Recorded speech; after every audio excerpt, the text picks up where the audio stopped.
Dear students, आज अपन पढ़ रहे हैं एनाटॉमी में रेस्पिरेटरी सिस्टम। रेस्पिरेटरी सिस्टम में अपन रेस्पिरेटरी ऑर्गन्स हैं उसको अपन दो कैटेगरी में डिवाइड करते हैं। एक तो है रेस्पिरेटरी एयरवे या रेस्पिरेटरी कैनाल, और दूसरा टॉपिक जो है लंग्स। तो रेस्पिरेटरी एयरवे जो है, जो कि एक ट्यूबुलर स्ट्रक्चर है जो कि स्टार्ट होती है नोज से, और इसका टर्मिनल जो पार्ट है वो है एल्वियोलाई। दूसरी जो स्ट्रक्चर होगी वो होगी लंग्स। तो अपन सबसे पहले लंग्स के बारे में स्टडी करते हैं और उसके बाद में रेस्पिरेटरी एयरवे। तो सबसे पहले लंग्स है। तो लंग्स क्या है? लंग्स जो है वो वाइटल स्पंजी ऑर्गन है। इम्पोर्टेंट बात है, वाइटल स्पंजी ऑर्गन्स हैं जो कि एरेशन के लिए रिस्पॉन्सिबल है। लंग्स नंबर में 2 होते हैं, पेड ऑर्गन है। थोरेसिक कैविटी जो है उसमें सिचुएटेड है मीडियस्टम के दोनों साइड में, यानी थोरेसिक कैविटी के ईच साइड ये लंग्स सिचुएटेड है।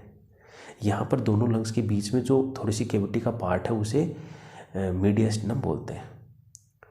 लंग्स जो है इसकी नॉर्मल शेप, साइज और इसका जो वेट है, यानी कि मेजरमेंट जो है लंग्स का, तो उसमें अपन देते हैं इसका नॉर्मल वेट जो है लंग्स का वो एवरेज जो है वो 600 to 700 ग्राम्स इसका वज़न है। तो इसमें जो right lung is slightly heavier than left lung. Right lung का जो वज़न है वो थोड़ा सा ज़्यादा होता है लेफ्ट की तुलना में। एवरेज जो है वो 17 to 100 ग्राम्स जो वेट का डिफरेंस है।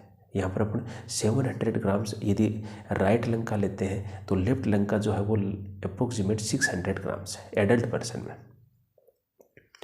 लंग्स जो हैं कॉनिकल इन शेप है। शेप कैसी होती है इनकी? कॉनिकल होती है, और टेक्सचर जो है वो उनकी स्पंजी होती है। तो ये बेसिक इंट्रोडक्शन जो इसकी ग्रॉस एनाटॉमी के अंतर्गत आता है। लंग्स की जो सरफेस होती है उस सरफेस पर फीसर्स अपने को शो होते हैं। तो आप देखोगे कि लेफ्ट लंग जो है उसमें एक फीसर यानी कि ओब्लिक फीसर है, जबकि राइट लंग जो है उसमें 2 फीसर है, एक ओब्लिक है और दूसरा हॉरिजॉन्टल फीसर है। तो इस तरह से 2 फीसर है जो है वो अपने को लंग की सरफेस पर राइट साइड में दिखाई देते हैं, जबकि लेफ्ट साइड में अपने को एक ही फीसर ओब्लिक फीसर दिखाई देगा। और इन फीसर्स की वजह से लंग्स का लेफ्ट साइड में 2 लोब हैं और राइट साइड में 3 लोब हैं। अब इसकी बेसिक यदि अपने स्ट्रक्चर की स्टडी करें तो उसमें आप सबसे पहले देखोगे कि इसमें जो अपेक्स है that is somewhat pointed and is directed towards root of neck. गर्दन जो है इसका रूट पार्ट है इस साइड की तरफ, ये डायरेक्टेड है ऊपर की तरफ, ठीक है। तो apex is directed towards root of neck. यहाँ पर रूट ऑफ नेक जो है उसके इन रिलेशन कौन सी स्ट्रक्चर आएंगी? तो अपनी जो नेक जो है, इस नेक के रूट पार्ट में जो स्ट्रक्चर्स हैं, ब्लड वेसल्स हैं, आर्टरी और वेन है, ये सभी इसके सुपीरियर रिलेशन में आ जाएंगे। यहाँ पर आप देखोगे कि अपेक्स के अलावा एक बेस है। बेस जो कि ब्रॉड एरिया है जो कि इन्फीरियरली डायरेक्टेड है टुवार्ड्स डायफ्राम। तो बेस पार्ट जो है वो डायफ्राम के ऊपर सिचुएटेड है और बेस्ड है। तो बेस जो है वो इन्फीरियरली डायरेक्टेड हो गया। उसके आप देखोगे इसमें सरफेस और बॉर्डर है। तो आप देखोगे कि लंग्स जो है, दोनों लंग्स जो है उसमें 3 बॉर्डर और 3 सरफेस है। 3 बॉर्डर और 3 सरफेस। तो सबसे पहले यदि अपन बॉर्डर की स्टडी करें तो एंटीरियर बॉर्डर, पोस्टीरियर बॉर्डर और इन्फीरियर बॉर्डर है। तो एंटीरियर बॉर्डर कहाँ है? तो anterior border is situated anteriorly that separates costal surface from mediastinal surface. Mediastinal surface जो होती है उसको कोस्टल सरफेस से सेपरेट करता है। एक कॉर्नर या फिर जो उभरा हुआ पार्ट है उसको अपन ने बोल दिया एंटीरियर बॉर्डर। उसी तरह से एक पोस्टीरियर बॉर्डर है that is directed posteriorly and separates mediastinal surface from costal surface. और उसके बाद में तीसरा जो बॉर्डर है वो इन्फीरियर बॉर्डर है दैट रेट्स टुवार्ड्स डायफ्राम। इसके बाद में आप देखोगे इसमें सरफेस है। तो लंग्स जो है, दोनों ही लंग जो है उसमें 3 सरफेस एक मीडियास्टिनल सरफेस है, यानी लंग्स दोनों साइड में है, तो ये इस तरह से सरफेस अपन देखें तो ये इस साइड की सरफेस होगी वो कौन सी होगी, मीडियास्टिनल या मीडियल सरफेस, इस साइड की भी मीडियास्टिनल सरफेस। यदि सेम सरफेस को अपन एंटीरियर लेकर के देखें तो इसमें ये एक एंटीरियर बॉर्डर था, ये पोस्टीरियर बॉर्डर, दोनों एंटीरियर और पोस्टीरियर बॉर्डर के बीच में मीडियली कौन सी सरफेस है, मीडियास्टिनल सरफेस है, जबकि लेटरली कौन सी सरफेस आ जाएगी, कोस्टल सरफेस आ जाएगी।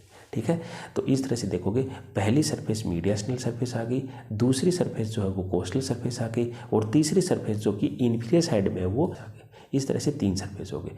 कोस्टल सरफेस इंपॉर्टेंट इसलिए है कि कोस्टल सरफेस का एक तो सरफेस एरिया सबसे ज़्यादा है, साथ ही साथ कोस्टल सरफेस के ऊपर रिब इम्प्रेशंस है, रिब इम्प्रेशंस यानी कि रिब्स हैं वो सिचुएटेड है, तो ऑल ओवर रिब इम्प्रेशंस जो है वो सभी जो कोस्टल सरफेस के ऊपर प्रेजेंट है।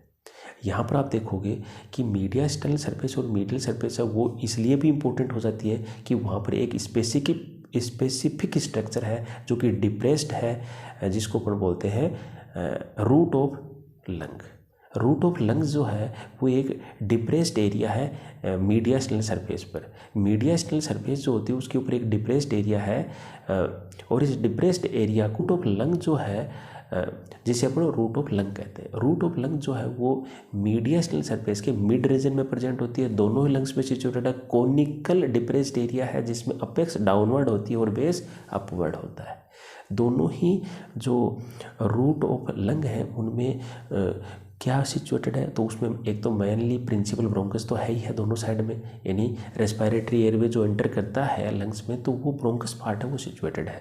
इसके अलावा आप देखोगे पल्मोनरी वेसल्स हैं, यानी आर्टरी और वेन है, ब्रोंकियल आर्टरी और ब्रोंकियल वेन्स हैं, और इसके अलावा लिम्फ वेसल्स, नर्व फाइबर्स हैं, और इन सभी स्ट्रक्चर्स को सपोर्ट प्रोवाइड करने के लिए एडिपोज टिश्यू या फैट सेल्स, साथ ही साथ फाइब्रोब्लास्ट सेल्स ये प्रेजेंट है। तो ऑल ओवर ये डिफरेंट कंटेंट्स हैं रूट ऑफ लंग के। उसके बाद में आप ये देखोगे कि बॉर्डर, सरफेस और रूट ऑफ लंग होने के बाद में यहाँ पर होती है एक सीरस मेम्ब्रेन के द्वारा। तो यहाँ पर आप देखोगे जो सीरस मेम्ब्रेन है उसे प्लूरा बोलते हैं, और प्लूरा जो है वो बाइलेयर्ड है, 2 लेयर के द्वारा इसकी फॉर्मेशन होती है। आउटर लेयर को पैराइटल प्लूरा और इनर लेयर को विसरल प्लूरा बोलते हैं। पैराइटल प्लूरा जो होती है वो थोरेसिक वाल की इनर मार्जिन के साथ अटैच्ड है, साथ ही साथ जो विसरल प्लूरा है वो लंग की सरफेस से अटैच है।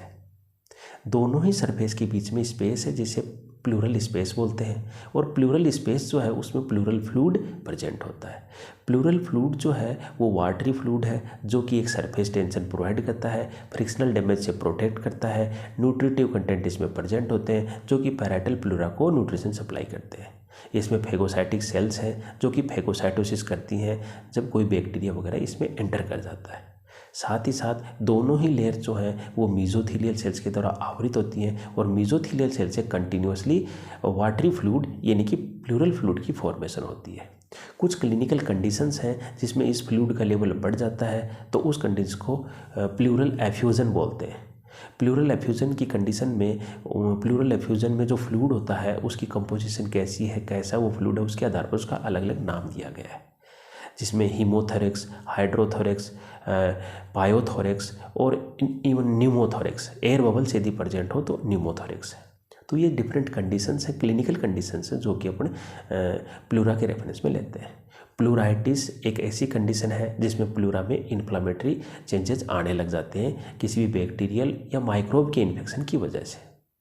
अब इसके बाद में अपन देखते हैं इसकी ब्लड सप्लाई। तो जो लंग्स हैं इसकी ब्लड सप्लाई आप देखोगे तो लंग्स में जो ब्लड सप्लाई है वो है आर्टीरियल सप्लाई। आर्टीरियल सप्लाई में यहाँ पर मुख्य जो वेसल्स हैं वो है ब्रोंकियल आर्टरी। ब्रोंकियल आर्टरीज जो हैं वो दोनों ही लंग्स को ब्लड सप्लाई करती हैं। राइट लंग को right bronchial artery, left lung को left bronchial artery. Left bronchus में 2 ब्रोंकियल आर्टरी हैं जबकि राइट ब्रोंकस में 1 ब्रोंकियल आर्टरी है। ठीक है, इसके बाद में आप देखोगे ब्रोंकियल वेन्स हैं। ब्रोंकियल वेन्स हैं जो कि दोनों लंग्स से डीऑक्सीजनेटेड ब्लड को कलेक्ट करके लाती हैं। इसके अलावा लंग्स में जो ब्लड एरेशन के लिए जाता है तो वो पल्मोनरी वेसल्स के द्वारा जाता है।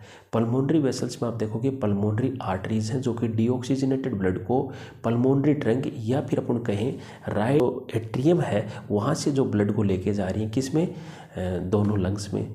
दोनों लंग्स में ये ब्लड एरेटेड हो जाता है। उसके बाद में जो पल्मोनरी वेन्स हैं वो शुद्ध यानी प्योर ऑक्सीजनेटेड ब्लड को ले करके जो है वो आती हैं लेफ्ट एट्रियम में। तो इस तरह से ये ब्लड सर्कुलेशन में आ जाएगा। उसके बाद में आप देखोगे यहाँ पर नर्वस सप्लाई है। नर्वस सप्लाई में यहाँ पर ऑटोनोमिक नर्व इनर्वेशन पाया जाता है, सिंपैथेटिक और पैरासिम्पैथेटिक। सिंपैथेटिक इनर्वेशन जो लंग्स को होता है तो वो इसमें सारी की सारी एक्टिविटीज़ जो है लंग्स की यानी फिजियोलॉजिकल स्टेट जो है लंग्स की वो इंक्रीज़ हो जाती है। लंग्स में रेट ऑफ रेस्पायरेशन इंक्रीज़ हो जाती है, डेप्थ ऑफ रेस्पायरेशन भी इंक्रीज़ होगा। जबकि इसका अपोजिट यदि पैरासिम्पैथेटिक इनर्वेशन हो तो हार्ट की तरह ही यहाँ पर भी लंग्स में भी फिजियोलॉजिकल एक्टिविटी है वो सारी की सारी डिप्रेस्ड होगी, कम होगी, रेट ऑफ रेस्पायरेशन भी कम होगा, डेप्थ ऑफ रेस्पायरेशन भी कम होगा। सारे ये चेंजेस यहाँ पर पैरासिम्पैथेटिक कंडीशन में अपने को मिलेंगे। इसके बाद में एक बेसिक टॉपिक जो है इसमें वो है रिलेशंस, एनाटॉमिकल रिलेशंस। तो लंग्स में आप देखोगे एनाटॉमिकल रिलेशंस में आप देखोगे कि यहाँ पर मीडियल साइड में जो है मीडियस्टम प्रेजेंट है, उस मीडियस्टम में जितनी भी स्ट्रक्चर है वो मीडियल रिलेशन में आती है। इसमें आप देखोगे हार्ट भी है, इसमें ईसोफेगस भी है, इसमें ट्रेकिया भी है, दोनों ब्रोंकस भी हैं, थोरेसिक डक्ट भी है, लिम्फ वेसल्स भी हैं, आर्च ऑफ अओर्टा है, असेंडिंग अओर्टा है, डिसेंडिंग जिसमें थोरेसिक अओर्टा है। इसके ये डिफरेंट स्ट्रक्चर्स हैं, ये इसके मीडियल रिलेशन में आती हैं। ठीक है, तो इसके अलावा और डिफरेंट स्ट्रक्चर जो कि आप इन्फीरियरली बताओगे तो इन्फीरियरली में तो बेसिक आपको पता है डायफ्राम है ही है। उसके बाद में आप इसके लेटरल रिलेशन बताओगे, लेटरल रिलेशन में सभी रिब्स हैं उसके जो बॉडी पार्ट या शाफ्ट पार्ट है वो सिचुएटेड है। इसके बाद में एंटीरियर रिलेशंस में तो एंटीरियर रिलेशन में आप देखोगे कि एंटीरियर एंड जो है सभी रिब्स का वो एंटीरियरली सिचुएटेड है और पोस्टीरियरली जो पोस्टीरियर एंड है रिब्स का वो सिचुएटेड है। तो इस तरह से ये सारी स्ट्रक्चर्स इसके एंटीरियर, पोस्टीरियर और लेटरल रिलेशन में आती हैं।